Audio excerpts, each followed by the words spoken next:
يضلله فلا هادي له ونشهد أن لا إله إلا الله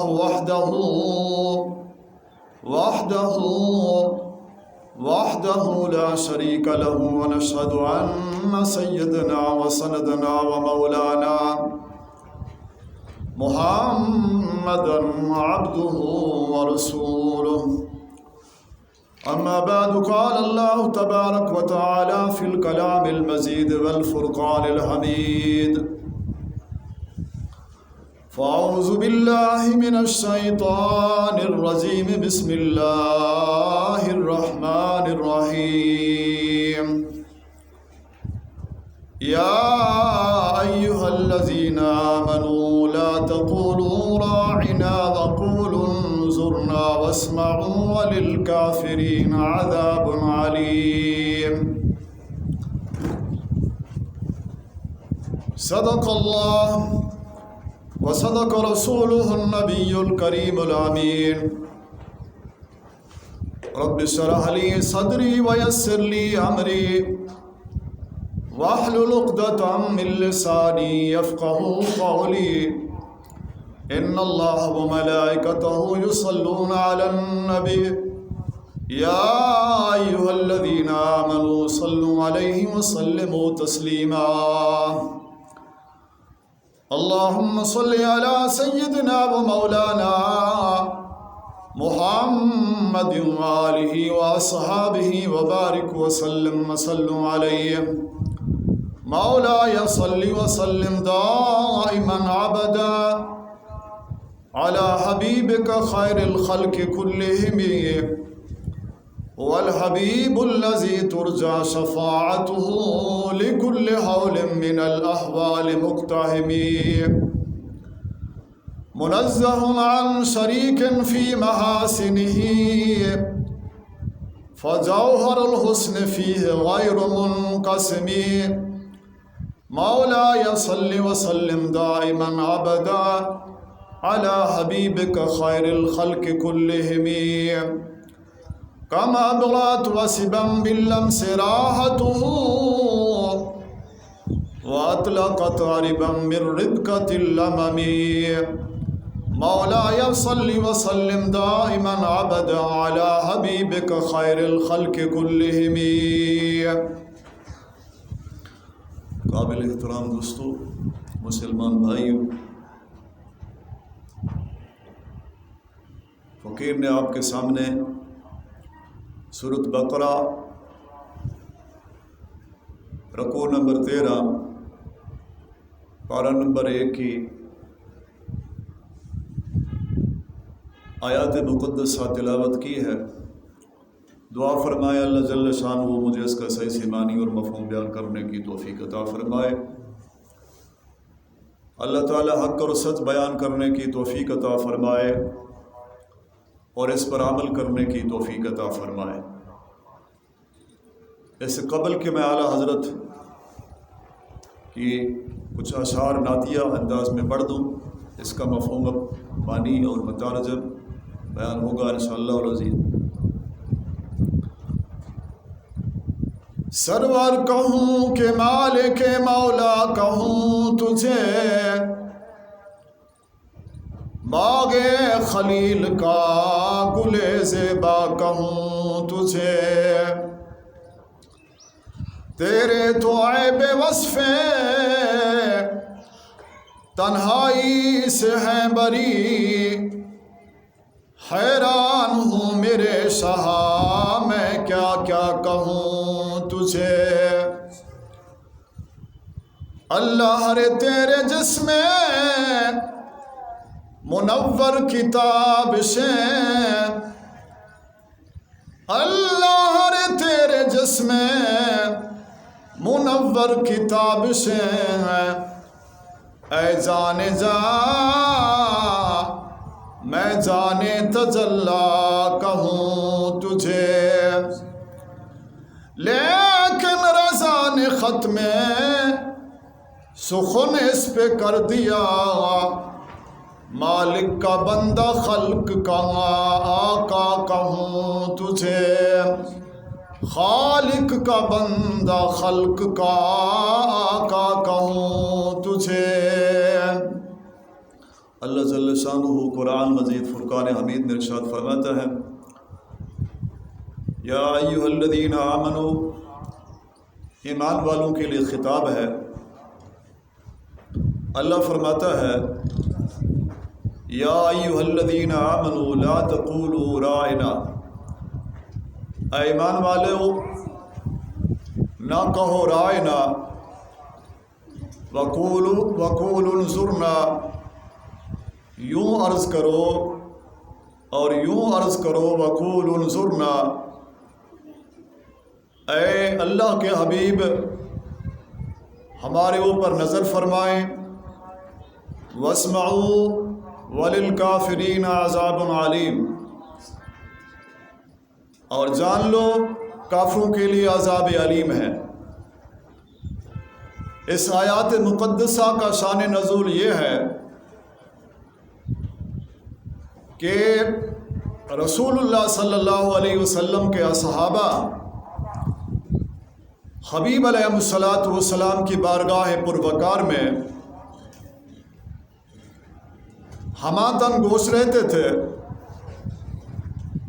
اور سرکار دو عالم صلی اللہ علیہ وسلم ان کو درس حکمت سے اور مواعظ حسنہ سے نواز دیتے تھے۔ اگر کسی اصحابی رسول کو کوئی مسئلہ سمجھ نہ آتا تو سرکار دو عالم صلی اللہ علیہ وسلم کی بارگاہ میں نہایت ادب کے ساتھ عرض کرتا، فداک ابی و امی یا رسول اللہ، اللہ کے حبیب میرے ماں باپ آپ پر قربان ہوں کہ مجھے یہ مسئلہ دوبارہ سمجھائیں۔ یا ایھا الذین آمنوا لا تقولوا راعنا، اور یوں عرض کرتے راعنا یا رسول اللہ، اے اللہ کے حبیب ہمارے حال پر رعایت فرمائیں، یہ مسئلہ ہمیں دوبارہ سمجھائیں۔ تو معلوم ہوا اگر کسی فقہ یا فقہی مسئلے میں یا فقہ کے پاس بیٹھ کر اگر کوئی مسئلہ سمجھ نہ آئے تو دست بستہ ادب کے ساتھ دوبارہ عرض کر سکتے ہیں کہ مجھے یہ دوبارہ مسئلہ آپ سمجھائیں، کہ سنت اصحابہ ہے۔ تو سرکار دو عالم صلی اللہ علیہ وسلم کی بارگاہ میں عرض کرتے راعنا یا رسول اللہ، یا رسول اللہ ہمارے حال پر رعایت فرمائیں، یہ مسئلہ ہمیں دوبارہ سمجھا دیں۔ ٹائم مختصر ہوتا ہے، دعا ہے کہ اللہ تعالیٰ فقیر سمیت ہم سب دوستوں کی حاضری اپنی بارگاہ میں قبول منظور فرمائے۔ اب رائنا یہودیوں کی زبان میں اس کا معنی گالی کا تھا، یعنی ان کی زبان میں گالی گلوچ بنتا تھا، اور اس وقت منافقین بھی تھے کہ اصحابہ کرام کی صفوں میں نماز بھی پڑھا کیا کرتے تھے، اور سرکار دو عالم صلی اللہ علیہ وسلم کی بارگاہ میں بھی موجود ہوا کرتے تھے۔ اللہ اللہ، قربان جائیں اللہ کی عظمت پر، اس کی بلندی اور برتری پر کہ حضور کے پاس رہیں، اللہ کے حبیب کے پاس رہیں، پھر بھی فیض نہ پا سکیں، حضور کی بارگاہ میں ہوں پھر بھی اسلام سے محروم ہو جائیں۔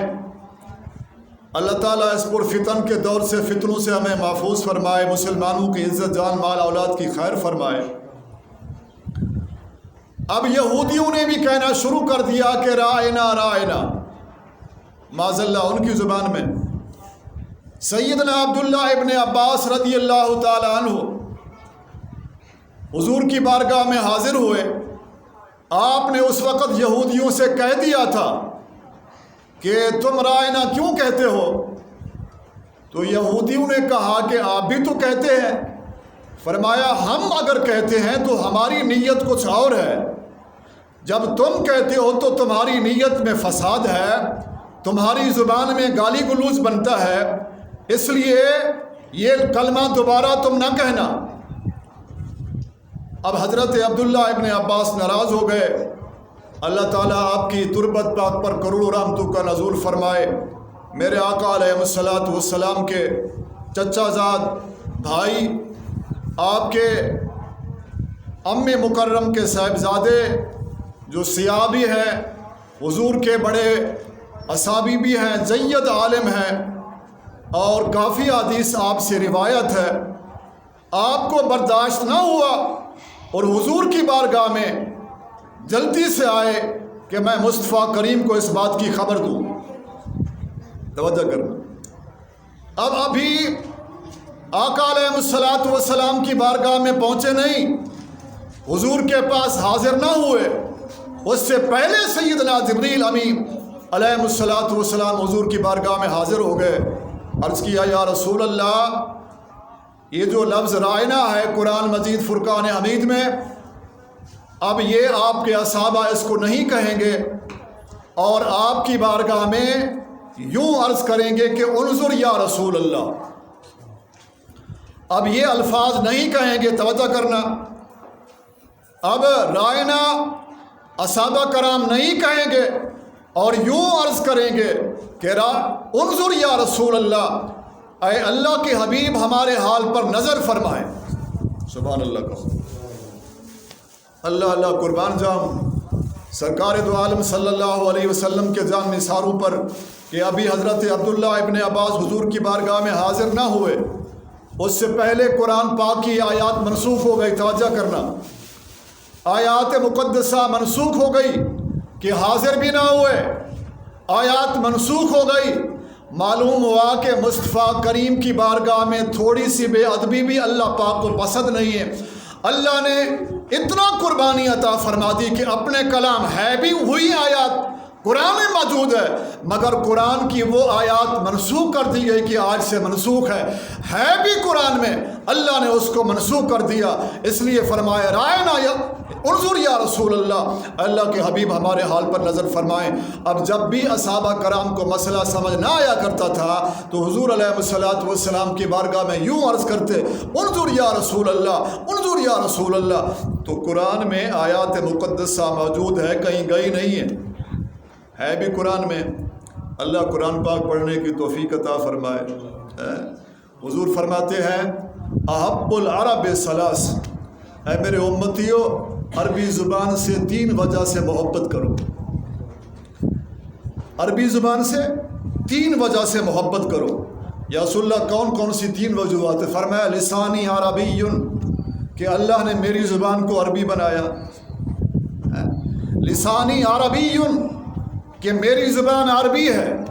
ولسان القرآن عربی، اور قرآن کی زبان بھی عربی ہے، اس لیے محبت کرو. اور فرمایا ولسان اہل الجنت عربی، اور اہل جنت کی زبان بھی عربی ہوگی. 3 وجوہات سے محبت کرو. مگر ہم نے یہ تینوں بھلا دی، دنیا میں آ گئے. ملتا تو وہی ہے جو ہمارے نصیب میں اللہ نے لکھا ہوا ہے، وہی رزق ملتا ہے. عزت جو اللہ نے لکھی ہوئی ہے وہی ملے گی. افسوس کہ مسلمانوں کو یہ چیزیں بھول گئی کہ عربی سے محبت کرو، کہ قرآن کی زبان بھی عربی ہے، رسول اللہ کی زبان بھی عربی ہے، مرنے کے بعد قبر والوں کی زبان بھی عربی ہوگی، اور اہل جنت کی زبان بھی عربی ہوگی. قرآن سے محبت کرو. دعا ہے کہ میرے سمیت اللہ تعالی ہم سب کو قرآن سے محبت کرنے کی توفیق عطا فرمائے. اونچی کہو سبحان اللہ. درود پڑھیں صلی اللہ علیہ یا رسول اللہ وسلم علیک یا حبیب اللہ، صلی اللہ علیک یا رسول اللہ وسلم علیک یا حبیب اللہ. بہت سارے احکامات منسوخ، بہت سارے، کتنا بتاؤں میں. قبلہ اول بیت المقدس منسوخ ہوا، اور اسی طرح اور بھی معاملات منسوخ ہوئے. قرآن مجید کی بعض آیات نے بعض کو منسوخ کر دیا، تو احکام فقہ بھی منسوخ ہوئے. ٹائم تھوڑا میرے پاس، اب آگے چلتے ہیں کہ تھوڑی سی بے ادبی بھی بارگاہ ناز میں اللہ کو پسند نہیں. ابھی لہب نے اتنا کہا کہ اے محمد صلی اللہ علیہ وسلم، ہم ادب والے لوگ ہیں، ادب کا دامن نہیں چھوڑیں گے. کہ تبا لکا حضور کی شان میں گستاخی کی کہ تو تباہ ہو جائے معاذ اللہ، تو اللہ نے پوری قرآن کی صورت نازل فرما دی، تبت یدا ابی لہب و تب، دونوں ہاتھ ٹوٹ جائیں ابی لہب کے، ہلاک ہو گیا ابی لہب، ہلاک ہو جائے۔ اللہ نے فرمایا حبیب اگر تیری شان میں تھوڑی بھی ادبی ہوگی اس کا جواب ہم دیں گے۔ تبت یدا ابی لہب و تب ما اغنی عنہ مالہ وما کسب سیصلی نارا ذات لہب وامرأتہ حمالۃ الحطب فی جیدہا حبل من مسد۔ پوری قرآن کی سورت نازل فرماتی اس کی تباہی کے لیے، اس کی بربادی کے لیے، اس کی بیوی ام ضمیر کی ہلاکت کے لیے، اس کی بربادی کے لیے اللہ نے عذاب کی وعیدیں سنا دی۔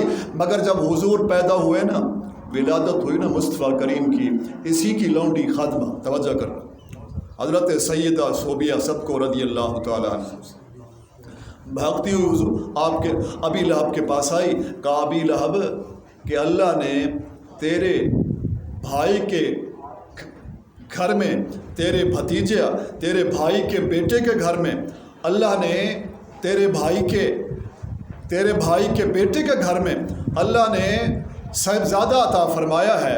تو ابی لہب نے اسی خوشی میں انگل سے اشارہ کیا حضرت صوبیہ کو کہ آج کے بعد تو آزاد ہے۔ اس نے جب اشارہ کیا تو شان رسالت کی وجہ سے نہیں، آپ کو نبی مان کر نہیں، فقط محبت بھتیجے کی وجہ سے، بھتیجے کی وجہ سے آزاد کر دیا حضرت سیدہ صوبیہ۔ یہ وہ صوبیہ ہیں رضی اللہ تعالی عنہا جس نے سرکار دو عالم صلی اللہ علیہ وسلم کو دودھ پلایا۔ اسی آزادی میں، آزاد ہونے کے بعد ابی لہب مر گیا۔ سیدنا عبداللہ ابن عباس فرماتے ہیں، حضرت عباس دو روایتیں ہیں کہ ہم نے اسے خواب میں دیکھا، ابی لہب کیا حال ہے، اتنا عذاب، فرمایا عذاب میں مبتلا ہوں، مگر پھر جب سوموار کی رات آتی ہے نا میرے عذاب میں کمی ہو جاتی ہے۔ فرمایا کیا وجہ؟ فرمایا وجہ وہ ہے کہ میں نے اپنی خادمہ کو حضور علیہ الصلوۃ والسلام کی خوشی میں آزاد کر دیا تھا، اللہ نے وہ خوشی، اللہ کو وہ سخاوت بھاگ آئی، اس کے صدقے سے میرے عذاب میں تخفیف کی جاتی ہے۔ کٹر دشمن ہو رسول اللہ صلی اللہ علیہ وسلم کا، مگر پھر عذاب میں تخفیف ہو جائے۔ اگر مسلمان رسول اللہ صلی اللہ علیہ وسلم کی خوشی منائے، میلاد منائے، اس میں اجماع امت ہے تو اس کے تو بھاگ بھلے۔ دعا ہے کہ اللہ تعالیٰ سرکار دو عالم صلی اللہ علیہ وسلم کی ولادت باسعادت خوشی کی طرح منانے کی توفیق عطا فرمائے کہ تھوڑی سی بے ادبی بھی حضور کی بارگاہ میں اللہ کو پسند نہیں ہے۔ تھوڑی بھی گستاخی کرنے والا، چاہے وہ مسلمان ہو چاہے وہ کافر ہو، وہ اسلام سے خارج ہے۔ توجہ کرنا، فقہ اکبر میں ہے کہ حضرت امام ابو یوسف سب کو رحمۃ اللہ تعالیٰ علیہ خلیفہ ہارون رشید کے پاس رہا کرتے تھے۔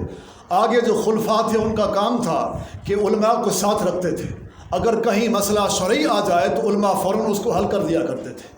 آج مسئلہ برعکس ہے کہ علماء جیلوں میں ہوتے ہیں، پہلے بھی جیلوں میں تھے علماء، یہ کوئی نئی بات نہیں ہے، حق کے کہنے والے پہلے بھی جیلوں میں تھے، اب بھی جیلوں میں ہیں، ٹھیک ہے۔ توجہ کرنا اس بات کو، اگر جب بھی سمجھ میں آئے، جب بھی یہ مسئلہ سمجھ میں جائے، اللہ سے دعا ہے کہ ہمیں مسلمانوں سے، اسلام سے محبت عطا فرمائے۔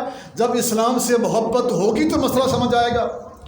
اب آپ نے کسی آدمی نے کہا کہ سرکار دو عالم صلی اللہ علیہ وسلم کو کدو سے بڑا پیار تھا، بہت مرغوب تھا، اور حدیث پاک میں بھی ہے کہ حضور کو کدو بڑا پسند تھا۔ توجہ کرنا، آج کدو کی دو قسمیں ہیں، جو علماء نے لکھا ہے جو گول کدو ہے نا، گول قسم کا، وہ حضور کو پسند تھا۔ اس میں بڑے خوبی ہیں مگر ٹائم نہیں، کتنا فوائد ہے۔ تو ایک آدمی نے کہا کہ مجھے پسند نہیں ہے۔ اب یہ جملہ ہو گیا ایک پسند کا ایک ناپسند کا، اسی محفل میں، توجہ کرنا، اسی محفل میں حضرت امام ابو یوسف کے زمانے کی بات ہے، خلیفہ بادشاہ کے وقت کے دور کی بات ہے، اسی وقت، اور اس کی تضاد ہے کہ ایک پسند ہے دوسری ناپسند ہے، ٹھیک ہے نا، اس کا مقابلہ ہے کہ مجھے پسند نہیں ہے۔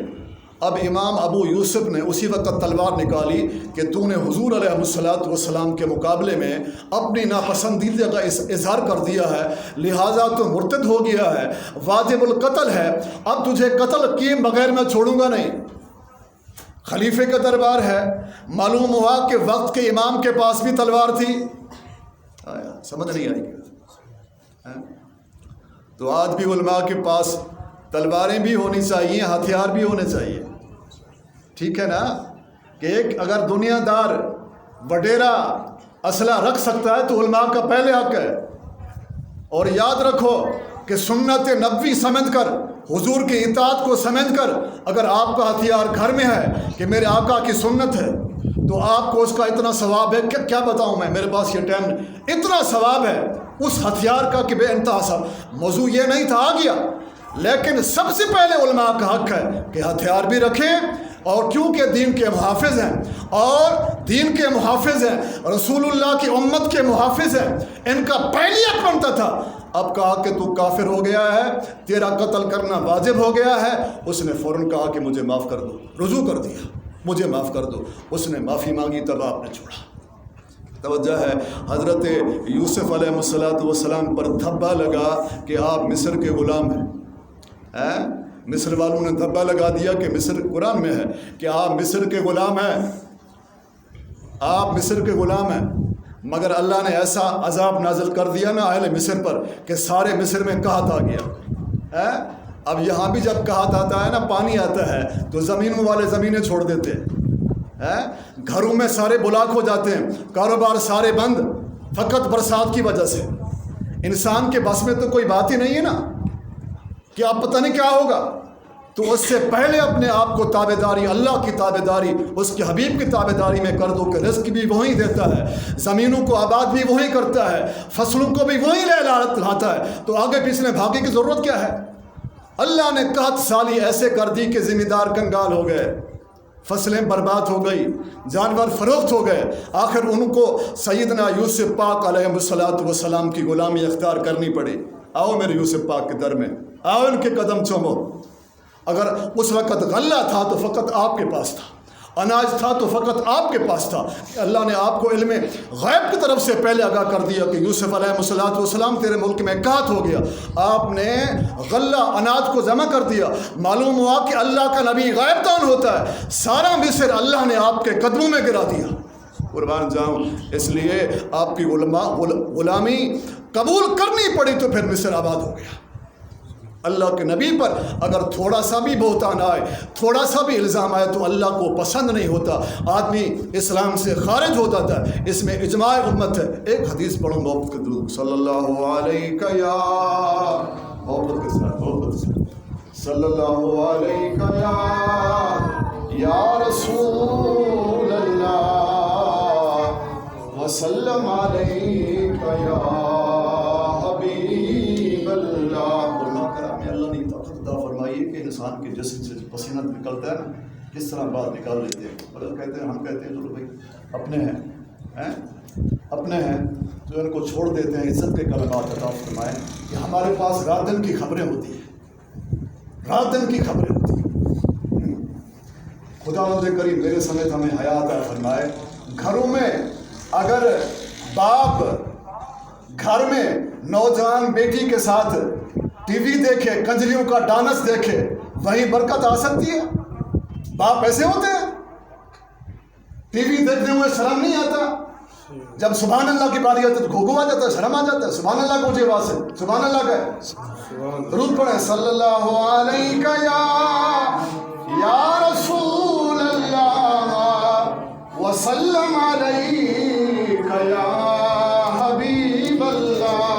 اچھی آواز سے صلی اللہ علیہ یا رسول اللہ وسلم علیہ یا حبیب اللہ. آخری حدیث معطوف اما سیدہ طیبہ طاہرہ ام المومنین اما عائشہ صدیقہ پاک، آپ کے نالائن پاک پر ہزاروں جانیں قربان کروں.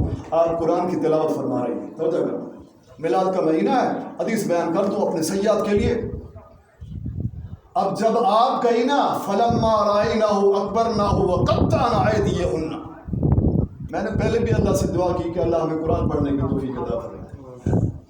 گھروں میں تو ٹی ویوں پر غلے پڑے ہوئے ہیں، قرآن ہے نہیں، رکھا ہوا ہے کہ برکت ہوگی. ولا تزید الظالمین الا خسارا. قرآن ظالموں کو ہدایت نہیں دیتا، برکت نہیں دیتا.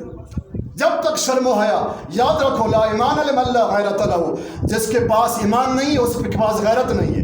اور الحیاء من الایمان، اور حیا ایمان میں حیا ہے. جس کے پاس حیا نہیں بے ایمان میں، اس میں ایمان نہیں.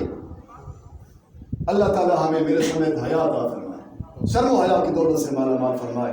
میں عرض کر رہا تھا کہ سرکار دو عالم صلی اللہ علیہ وسلم کی قرآن کی تلاوت کر رہی ہیں، تو جب اسی آیات پر پہنچی نا کہ فلما رأیناہ اکبرناہ وقطعنا ایدیہن، کہ مصر کی عورتوں نے جب حضرت یوسف پاک کو دیکھا تو اس کے حسن پر ایسی فدا ہو گئی کہ ہاتھ میں لیمو تھے یا سیب تھے، بجائے ان لیمو کے اس سیب کی اپنی انگلیاں کاٹ ڈالی۔ اتنا حسن، توجہ کرنا یار، سبحان اللہ سمجھ نہیں آیا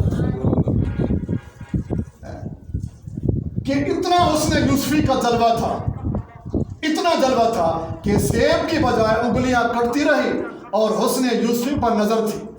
ہاتھ کٹ گئے مگر ہاتھوں سے چھری چلتی رہی، قربان جاؤ، ہاتھ کٹ گئے ہاتھوں پر چھری چلتی رہی۔ اور میرے مصطفیٰ کریم کا کہ حضرت یوسف پاک کے جو حسن کو دیکھتا تھا اس کو 3 مہینے بھوک نہیں لگتی تھی، 3 مہینے حسن۔ میں حدیث صحیح ہے، میں دکھا سکتا ہوں کہ حسن کوئی دعویٰ نہیں ہے، کوئی کرو فر نہیں ہے، کسی پہ کوئی اعتراض نہیں ہے، کوئی کرو فر نہیں۔ اپنے سیاد کے لیے بیان کرتا ہوں کہ اگر حضور علیہ السلام کی ذات ببرکات، قربان جو موضوع کہیں اڑتا جائے، کہ ایسا عالم ہو گیا کہ انگلیاں کاٹ ڈالی مگر ان کو پتہ نہ چلا، تو اماں نے فرمایا یا رسول اللہ، حضرت یوسف پاک کو تو یہ عالم تھا کہ مصر کی عورتوں نے انگلیاں کاٹ ڈالی، ان کو پتہ نہ چلا، مگر آپ کو دیکھتے ہو تو کسی کو ایسا عالم نہیں ہوا، نہ کسی نے انگلیاں کاٹی، نہ کوئی آپ کے حسن پر فدا ہوا ہے۔